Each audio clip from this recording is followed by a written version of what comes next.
my viewers, and welcome back to my channel. Today we get to look into the depths of a viral video that has ignited a firestorm of speculation and controversy in just under a minute, guys. Actor Michael Rapaport finds himself at the center of a whirlwind, captured in a phone conversation, discussing potential compensation for supporting Israel or altering his content to align with certain narratives. Now, the internet is ablaze with questions. Was this exchange staged, or did the camera unveil a shocking reality? With whispers of Israel allegedly influencing content creators and celebrities, could this video be yet another piece in the puzzle? So join me as we take a look into this intriguing story behind this eyebrow-raising moment where Michael Rapaport says all these things on camera. For now, check out these videos as different people react or share their own thoughts on what they think about this video. I will be right back, but before we get into the video, subscribe, like, and don't forget to share your comments at the end of the video. Price for the videos I've been getting. If I say Israel, you got to pay me a certain price. If I say Zionist, you pay me a certain price. If I say Zionist, Israel, and Jewish, that's the big three, I get paid for that. Right, same as always. Yeah, just keep paying me the same thing. Zionist, Israel, Jewish, you pay me. No problem. If I do but what if I do a watermelon emoji and if I say something else? If I say Palestine on camera, okay, you're gonna give me more. Okay, cool. Film me. Look, Michael Rapaport is truly a different person, supporting Zionism and engaging in horribly bad faith takes against anybody who challenges him. But come on, do not fall for it. Same with the one of him getting hit in the head with a snowball. That's staged. Come on. Watch that because it's funny. But also, Michael Rapaport. I wonder what the consequences of being here are, and I wonder what they should be. Off with their heads. Imagine your comedy career flopping so hard that you're just begging for crumbs from the state of Israel. Like, you have to make a living by selling. Like, if you don't meet your daily quota of just the most soulless, bloodthirsty lies on behalf of an idol entity, then like you can't pay your rent. Times really are tough, aren't they, Michael? Gotta get food on the table though. Let's talk about this Michael Rapaport phone call, shall we? By now you might have seen this video circulating around. You wanna know what's funny? The people that are defending Michael Rapaport are saying that this was a skit.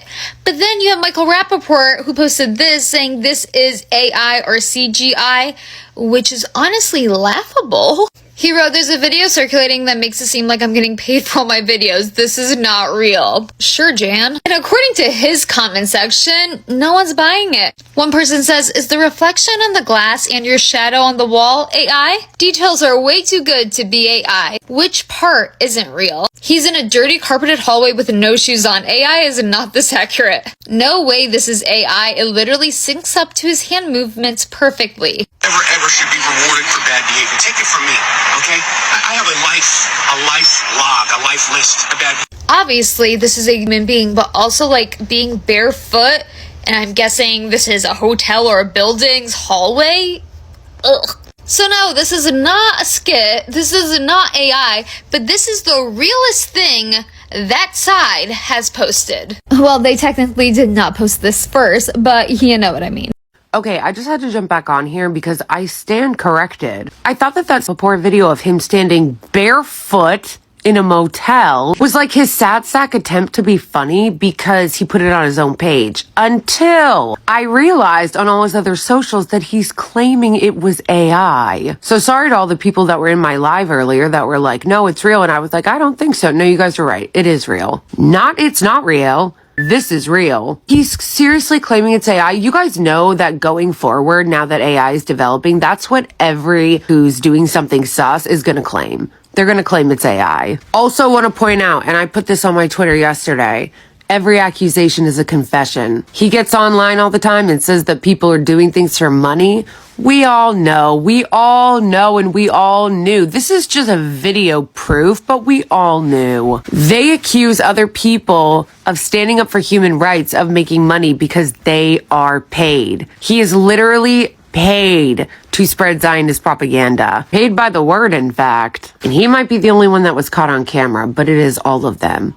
Anytime you see that propaganda out there doing apologia and what they're doing now with their campaign to lie about how many Palestinians have actually been, it is all paid. They are paid to lie. I guess it shouldn't surprise us, though, that Michael Rapaport would do anything for money, no matter how depraved, because, let's be real, his career's hurting.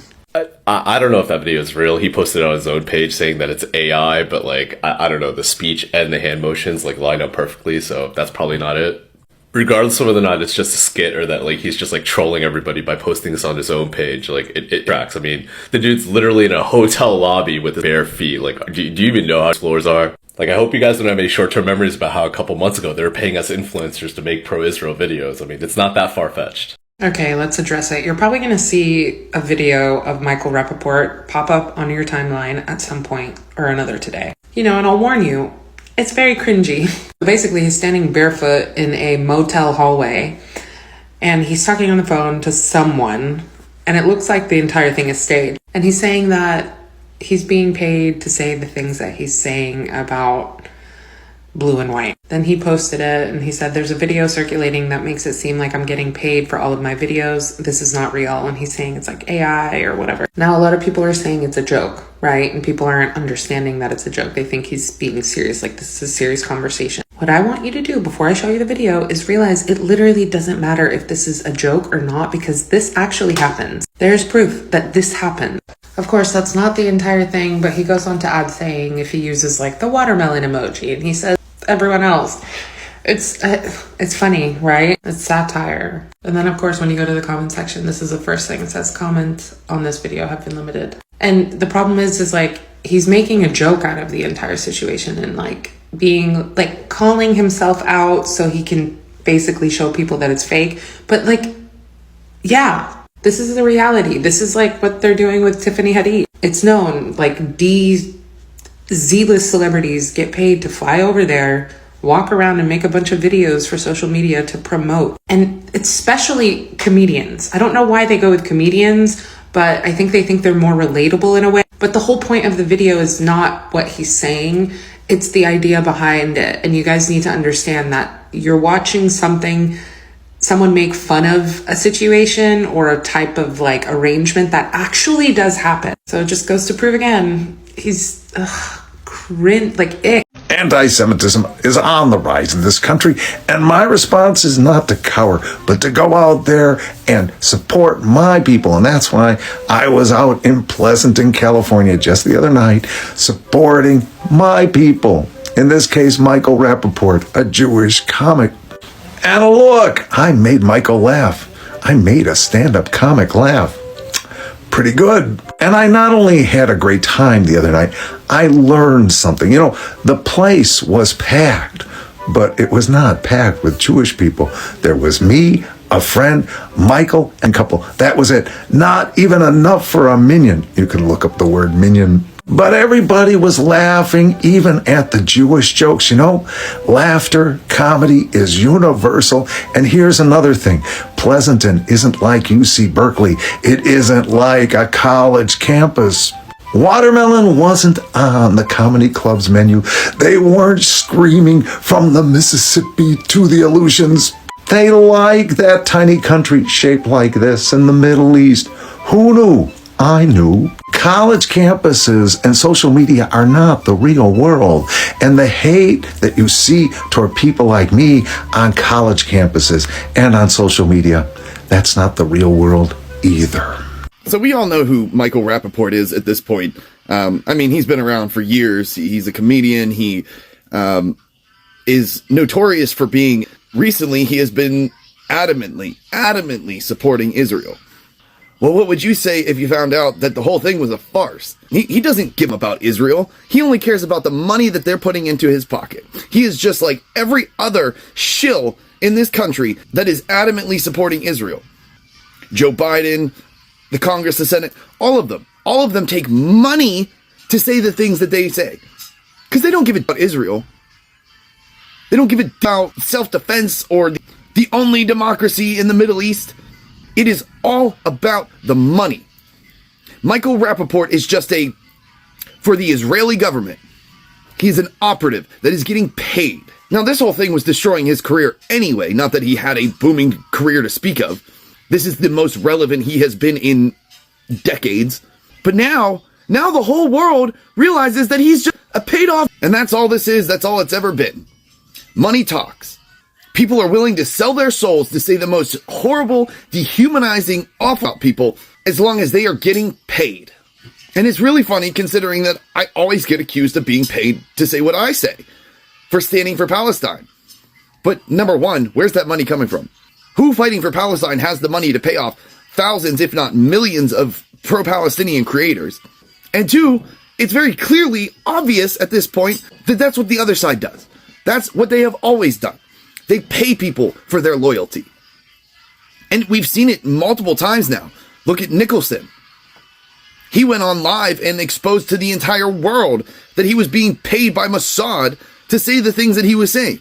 And then he slipped up and said something that he wasn't supposed to, and they refused to pay him, which is why he exposed them to the world. But Michael Rapaport wasn't using him when he made that phone call in a public space. And then he wants to turn around and attack this person for recording him? Really, bro? That's what you want to be mad about. You got busted and you want to be mad at the person that exposed you? Come on, bro. I cannot wait to see his response to this. I cannot wait to see how he tries to explain it away. You're done, bro. You're exposed. Give up. You were already on the wrong side of history, and now we know that you're just a way to be, man. Way to be. It's unful, guys. But the one thing I will say is that this just means we're winning. The fact that they have to pay to do this means that we are winning. So Michael Rapaport, Sachs, and so on, they are just getting paid, which honestly for me feels good. It means that we are right. We are on the right side. We are winning. We are the righteous. And they are just... History will remember who did this. History will remember who sold themselves. Sold out their own country, no less. I hope it was worth it. I hope it was good money, guys. I hope it was, because otherwise you've destroyed your reputation, your careers, everything for a little bit of cash. Made yourselves look like for a little bit of cash. Unreal. Free Palestine. Oh, TikTok. Now, a video of Michael Rapaport being exposed was posted on TikTok. That video got like 1 view and TikTok took it down. Took it down off the For You page and took the sound off. The video was of him talking about how he's being paid by them to say certain words or use certain verbiage. Now, I don't know if it's true, but TikTok blocked it. So you really think that's China? You really think China took that video down? Yeah. But they're the ones we're supposed to worry about. Now, this footage capturing a seemingly candid phone conversation presents a tantalizing glimpse into the murky world of influencer culture and potential external agendas. Rapaport's dialogue, whether genuine or scripted, raises unsettling questions about the integrity of content creation and the influence of monetary incentives on public opinion. The suggestion of financial compensation for aligning with specific viewpoints or narrative casts a shadow over the authenticity of online content. In an era where authenticity is prized, the notion that individuals may be swayed by financial gain to promote certain ideologies challenges the very essence of free expression and critical thinking. Moreover, the specter of external entities manipulating public discourse for their own agendas looms large. Allegations of Israel or any other entity covertly influencing influencers and celebrities to advance their interests underscore the complexities of navigating the digital landscape. It prompts us to question the authenticity of the narratives we encounter and the motivations behind them. Yet amidst the skepticism and speculation, there remains the possibility that the video itself is part of a larger narrative crafted for ulterior motives. In an age where viral moments can be meticulously engineered for maximum impact, discerning truth from fiction becomes an increasingly daunting task. The emergency of this video serves as a sobering reminder of the intricate web of influences that shape our digital realities. It compels us to approach online content with a discerning eye, scrutinizing the narratives presented and interrogating the motivations behind them. Now, while the authenticity of the video remains uncertain, it is very important to consider the broader context surrounding the allegations of external influence on content creation. Over the past few years, there have been numerous reports and claims suggesting that certain governments, organizations, or interest groups have sought to sway public opinion through strategic collaborations with influencers and celebrities. Now, in the case of Israel, there have been allegations of efforts to shape online narratives and perceptions, particularly regarding its policies and actions in the Middle East. These allegations range from direct financial incentives for supportive content to more subtle forms of influence, such as sponsored trips, partnerships, or access to exclusive events. The rise of influencer marketing as a prominent strategy for brand promotion has blurred the lines between genuine endorsement and paid promotion. As influencers and celebrities wield significant influence over their audiences, the temptation for external parties to leverage this influence for their own agendas is probable. Now, the emergency of videos like the one featuring Michael Rapaport serves as a catalyst for broader conversations about transparency, integrity, and ethical standards in the digital age. It underscores the importance of maintaining a healthy skepticism towards online content, scrutinizing the motivations behind it, and seeking out diverse perspectives to form well-informed opinions. As the digital landscape continues to evolve, navigating the complexities of online discourse requires vigilance, critical thinking, and a commitment to truth and authenticity. While specific details about the alleged involvement of Israel or any other entity in influencing content creators may vary, we need to understand the broader dynamics at play in the realm of influencer marketing and online content creation. In recent years, influencer marketing has grown into a multi-billion-dollar industry, with brands and organizations leveraging the reach and influence of social media personalities to promote products, services, and even ideas. Now, this practice has led to the emergence of partnerships, sponsorships, and endorsement deals between influencers and brands, often blurring the lines between authentic content and paid promotion. Governments, political organizations, and interest groups have increasingly recognized the power of social media influencers in shaping public opinion and driving social change. As a result, there have been reports of attempts to co-opt influencers to advance specific agendas, whether political, ideological, or commercial. In the context of Israel, the country has faced significant scrutiny and criticism over its policies and actions in the Middle East, particularly regarding the Israeli-Palestinian conflict. As part of its broader public relations efforts, Israel has reportedly engaged in strategic communications campaigns aimed at shaping international perceptions and garnering support for its policies. Now, these campaigns may involve partnerships with influencers, celebrities, and media outlets to disseminate favorable narratives about Israel or to counter negative portrayals in mainstream and social media.